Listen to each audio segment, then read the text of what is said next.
जरूरी सूचना है आप सभी स्टूडेंट्स के लिए। स्टडी फॉर सिविल सर्विसेज का Android app Google play store में आ चुका है, उसको प्लीज तुरंत इंस्टॉल कर लीजिए। और अगर आप स्टडी फॉर सिविल सर्विसेज के सिर्फ ऐप से कोई भी कोर्स, कोई भी पीडीएफ परचेस करते हैं तो उसमें अप्लाई कूपन, अगर आप ज्ञान सर जो है आप उसमें अप्लाई करते हैं, ये कूपन कोड है, तो उसमें 20% फीस तुरंत माफ हो जाएगी। मतलब 20% डिस्काउंट तुरंत उसमें लग जाएगा।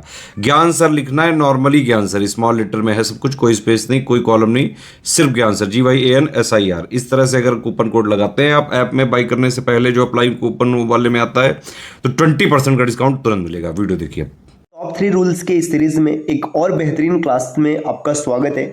दोस्तों, आज की इस क्लास में हम लोग डे 18 का डिस्कशन करेंगे, जिसमें कि यूपी पीसीएस प्री के एग्जाम में आए हुए मैथ्स और रीजनिंग के कुछ बेहतरीन कॉन्सेप्ट का डिस्कशन करेंगे, जिस पर प्रश्न बनने की प्रबल संभावना है। तो चलिए दोस्तों, बढ़ते हैं आज के इस इंटरेस्टिंग सेशन की ओर। इससे पहले आप वीडियो को लाइक कर दीजिएगा और चैनल को सब्सक्राइब करना ना भूलेगा। देखिए दोस्तों, अगर सी सेट को लेकर अभी भी आप परेशान हैं, आपको नहीं समझ में आ रहा है क्या करना चाहिए, तो आज आपके पास एक दिन है, क्योंकि कल आपका एग्जाम होना है। सी सेट के टॉप 3 कॉन्सेप्ट के नाम से हमने कुछ वीडियोस अपलोड की है, आप चैनल पर जाकर के जरूर देखिएगा। इन कॉन्सेप्ट से पेपर में प्रश्न बनने की प्रबल संभावना है। देखिए, यहाँ पर एक प्रश्न दिया है जो कि यूपी पीसीएस में आए हुए हैं। शादी के समय एक औरत और उसके पति की औसत आयु 23 वर्ष थी। 5 वर्ष बाद उनका 1 वर्ष का बेटा है। अब पूरे परिवार की औसत आयु कितनी हो जाएगी? देखिए समझिएगा, जब शादी हुआ है तो यहाँ पे एक औरत है और उसका पति है। मान लीजिएगा यहाँ पे एक महिला है कोई X और उसका पति है Y। इन दोनों का औसत आयु है 23। देखिए औसत कैसे निकालते हैं? पदों का योग बटे पदों की संख्या। यहाँ पर 2 करेंगे तो कितना हो जाएगा? 23 आएगा। तो यहाँ से अगर हम इसको कैलकुलेट करेंगे, X प्लस Y का मान मिल जाएगा कितना? 23 दूना 46। अब बोला जा रहा है कि 5 वर्ष बाद उनका 1 वर्ष का बच्चा है। देखिए, अब जब 5 वर्ष बीतेगा ना, तो कैसे बीतेगा? ये भी 5 वर्ष बढ़ेगी और ये भी, मतलब इसका X भी 5 वर्ष बढ़ेगा, Y भी 5 वर्ष बढ़ेगा, और उनका जो बच्चा है वो भी क्या होगा? एक, मतलब बढ़ेगा 1 वर्ष, क्योंकि 1 वर्ष का बच्चा है तो ये 1 वर्ष ये भी बढ़ेगा। तो यहाँ पे जब 5 वर्ष बाद के सीन को देखेंगे, 5 वर्ष बाद के सीन को देखेंगे तो क्या हो जाएगा? देखिए, X प्लस Y तो होंगे ही होंगे, प्लस इनमें इनका एक बच्चा हो जाएगा Z। ये जेड कितने साल का है? 1 साल का है, और 5 साल ये बढ़े, X बढ़ेगा और 5 साल Y भी बढ़ेगा। तो 46 पहले थे, 46 10 56 हो जाएगा, और एक इनका बच्चा हो जाएगा तो 57 हो जाएगा। ये 57 हो गए। अब 57 के बाद यहाँ पे पूछा जा रहा है पूरे परिवार की औसत आयु कितनी हो जाएगी। तो यहाँ पे औसत निकालना है तो क्या हो जाएगा?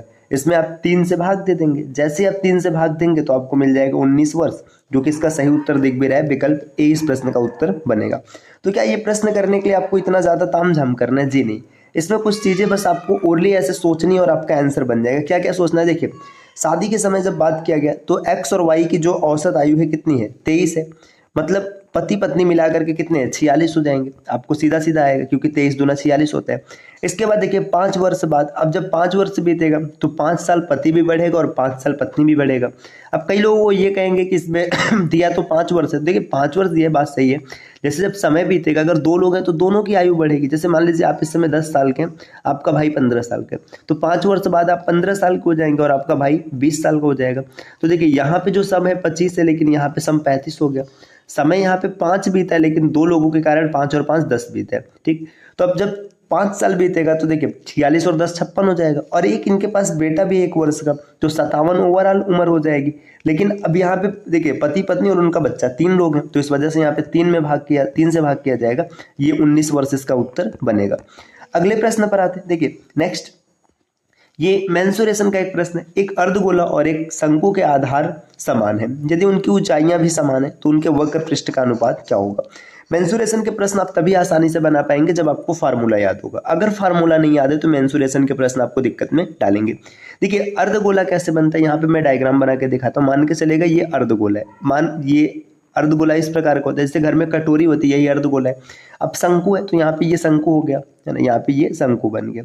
अब बोला जा रहा है इनके आधार समान है। आधार क्या होते हैं? जैसे किसी चीज को रखने पर, जैसे ये जो वृत्त बना है ना, ये इसकी बात हो रही है। ये इनके आधार समान है। आधार समान कहने का मतलब पता है? इनमें जो त्रिज्या होगी R और इनकी जो त्रिज्या होगी R, ये दोनों बराबर हो जाएंगे।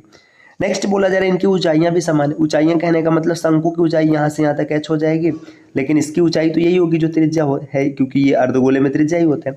तो अगर यहाँ पे इसकी ऊंचाई की बात करेंगे, ये r मतलब यहाँ से यहाँ तक h ही मान लेते हैं, h हो जाएगा, तो ये भी कितना हो जाएगा, h हो जाएगा। हालांकि यहाँ पे त्रिज्या के समान ही होता है। अब इनके वक्र पृष्ठ का अनुपात देखिए, जो इसका वक्र पृष्ठ होता है अर्धगोले का, ये होता है पाई r स्क्वायर, ये यहाँ पे 2 रहेगा क्योंकि वक्र पृष्ठ पूछा है। और जो शंकु का वक्र पृष्ठ होता है ये होता है पाई आर एल। एल क्या है, एल यहाँ पर तिर्यक ऊंचाई होता है। एल का फार्मूला होता है L is equal to under root R square plus H square. अब यहाँ पे देखिए आर और एच ये दोनों समान है ये एच और एच कहने का मतलब जब अर्धगोला होगा तो यहाँ पे त्रिज्या ही होता है, तो इस वजह से ये भी आर हो जाएगा और ये भी आर हो जाएगा। अब देखिए 2 पाई आर स्क्वायर और यहाँ पे रखेंगे पाई आर।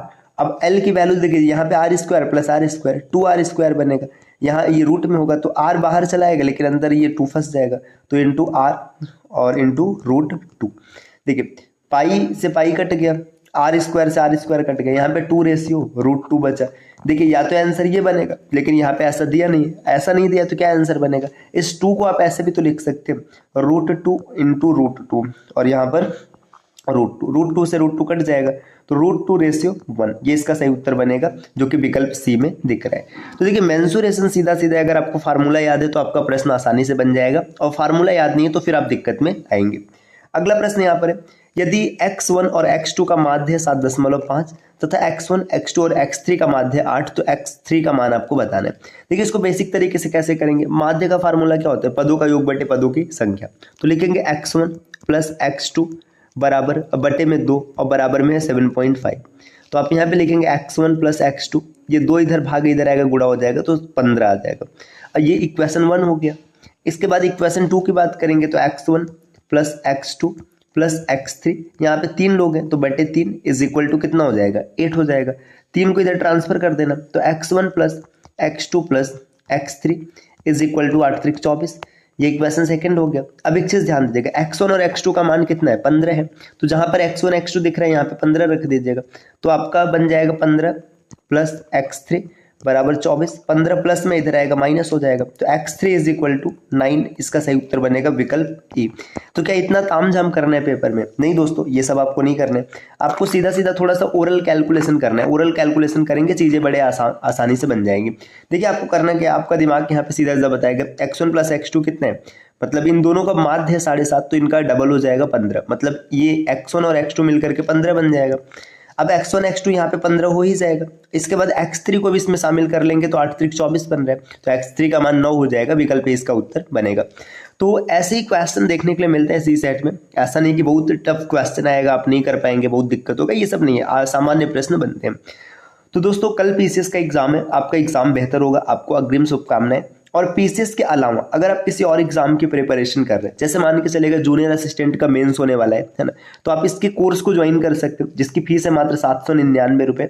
इसमें आपको कंप्लीट पीडीएफ नोट्स मिल जाएगा, रिकॉर्डेड क्लासेस मिल जाएंगे, इसमें 20 फुल एंड टेस्ट सीरीज आपको मिलेगा और वैलिडिटी होने वाली है 9 मंथ्स की। अगर आप कोर्स को ज्वाइन करना चाहते हैं या फिर कोर्स के बारे में किसी प्रकार की जानकारी चाहते हैं तो नीचे स्क्रीन पे दिख रहे किसी भी नंबर पे आप कॉल या व्हाट्सएप करके जानकारी प्राप्त कर सकते हैं। मिलते हैं साथियों नेक्स्ट वीडियो में, तब तक के लिए नमस्कार।